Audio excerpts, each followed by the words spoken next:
நானே அம்மா கிட்ட போய் சொல்லணும். அம்மா அம்மா கொஞ்சம் வெளியில வாங்கம்மா. அம்மா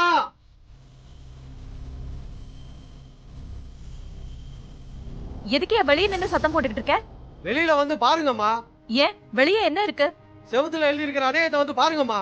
ஏய், எழுதிருக்கு என்ன எழுதிருக்கு? நீங்க தான் வந்து பாருங்க வாங்க. டங்க வரமாட்டேன்னு நினைச்சியா? இதை வரேன் பாரு.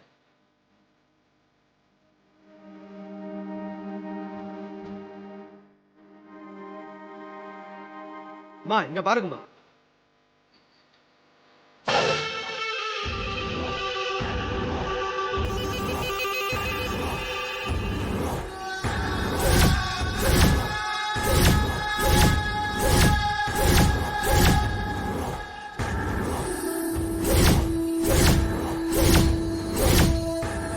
இங்க மட்டும் இல்லம்மா, ஊருக்குள்ள நிறைய இடத்துல எழுதி வச்சிருக்காங்கம்மா. அதை பார்த்து ஊர்ல எல்லாரும் தப்பு தப்பா பேசுறாங்கம்மா.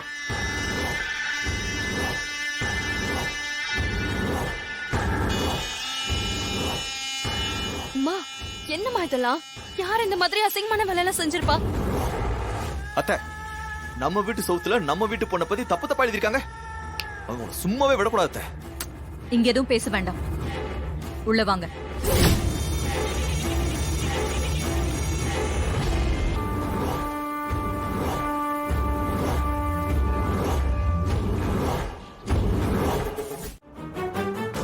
நம்ம வீட்டு பொண்ணு தப்பா நடந்துக்க மாட்டான்.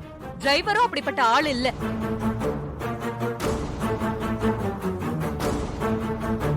எவனோ வேலை வெட்டி இல்லாத சோம்பேறி தப்பா எழுதி வச்சா அது உண்மையாயிடுமா? வெளியே இருக்கிறவங்க 1000 பேசட்டும், அதுக்காக நாமளே இவங்களை சந்தேகப்படலாமா? அக்கா, நாம சந்தேகப்படாம இருக்கலாம். ஆனா மாப்பிள்ளை வீடு இதை நம்பிட்டா ரேவதி கல்யாணம் கேள்விக்குறி ஆயிடும்ல. அதெல்லாம் ஒண்ணும் ஆகாது சந்திரா. அவங்களுக்கு நாம நேராவே எடுத்து சொல்லுவோம். கண்டிப்பா அவங்க அதை புரிஞ்சுப்பாங்க. கல்யாணத்துல எந்த பிரச்சனையும் வராது. அக்கா, ஊர்க்காரங்க இதை ஊதி ஊதி பெருசாக்குனா நம்ம மானம் தான் போகும். அப்புறம் நம்ம வெளியில தலை காட்ட முடியாதுக்கா. இதுல உண்மை இருந்தா தானே நாம பயப்படணும். பொய்யான விஷயத்துக்கு நாம ஏன் பயப்படணும்? ஊர்க்காரங்க மிஞ்சி போனா இத பத்தி ஒரு 4 நாள் பேசுவாங்க. அப்புறம் அவங்க வேலையை பார்த்துட்டு போயிடுவாங்க. அவங்களுக்காக என் பொண்ணையும் டிரைவரையும் சந்தேகப்பட முடியாது.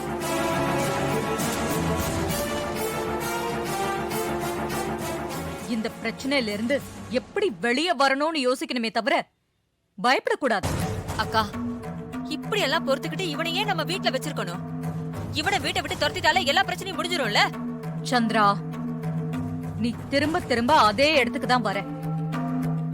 நான் இவனுக்கு அவன் குற்றவாளி இல்ல நிரூபிக்கிறதுக்கு டைம் கொடுத்திருக்கேன். அது வரைக்கும் இவன் இங்கதான் இருப்பான். தேவையில்லாம பேசிக்கிட்டு இருக்காத. ஈஸ்வரி, முதல்ல செவத்துல எழுதுனது யாருன்னு கண்டுபிடிக்கணும். ஆமாமா, அது யாருன்னு கண்டுபிடிச்சு தண்டனை கொடுக்கணும். அவங்கள சும்மா விடக்கூடாது.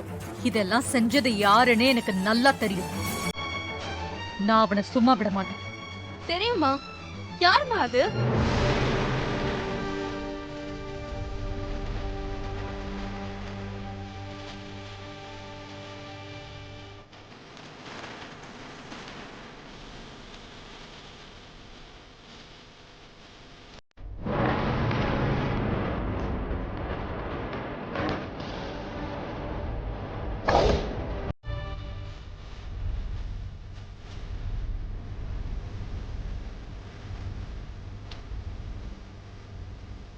அம்மா,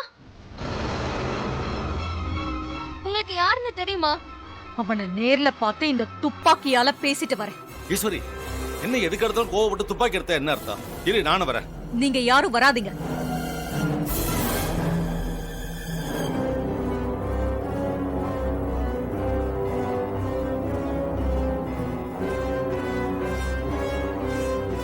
என்ன அக்கா இவ்ளோ வேகமா போறா?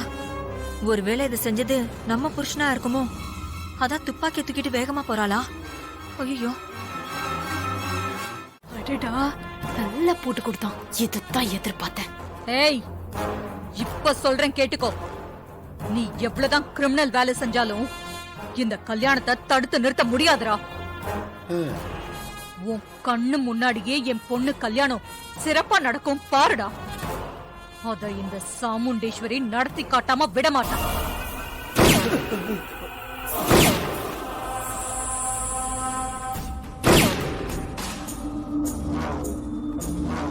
ம், 3 குண்டு வேஸ்ட். ச்சே, நாம ஒண்ணு நினைச்சா இங்க வேற ஒண்ணு இல்ல நடக்குது. அந்த டிரைவர் பையனை வீட்டை விட்டு துரத்துவாங்கன்னு பார்த்தா இங்க வந்து இவன் கிட்ட சண்டை போட்டுட்டு போறாங்க. இந்த பொம்பளைய நம்பி உருப்படியா ஒரு பிளான் கூட போட முடியல. அநியாயத்துக்கு சொதப்பது. ச்சே. பாத்தீங்களா மேடம் என் மேல எவ்வளவு நம்பிக்கை வச்சிருக்காங்க. ஆமாப்பா, அத்தை உன் மேல பயங்கரமான நம்பிக்கை வச்சிருக்காங்க. ஆனா அதுக்கு காரணம் நீங்க அந்த மாதிரி நடந்துக்கிட்டதுதான். அப்படின்னா இப்ப இதை செஞ்சது சின்ன மாமியார் இல்லைன்னா வேற யாரா இருக்கும்? அதான் யாருன்னு தெரியல. ஒரு வேலை தான் நம்ம சந்தேகப்படுற அந்த 3வது ஆள் பண்ணிருப்பாங்க. கரெக்ட். தயவு செஞ்சு சீக்கிரம் கண்டுபிடி. அப்பதான் நமக்கு நிறைய விட கிடைக்கும். அப்படின்னா நம்ம கிட்ட மறைஞ்சிருங்க. நம்மள இவ்வளவு டிஸ்டர்ப் பண்ற அந்த 3வது ஆள் யாருன்னு சீக்கிரமே கண்டுபிடிக்கணும். ம்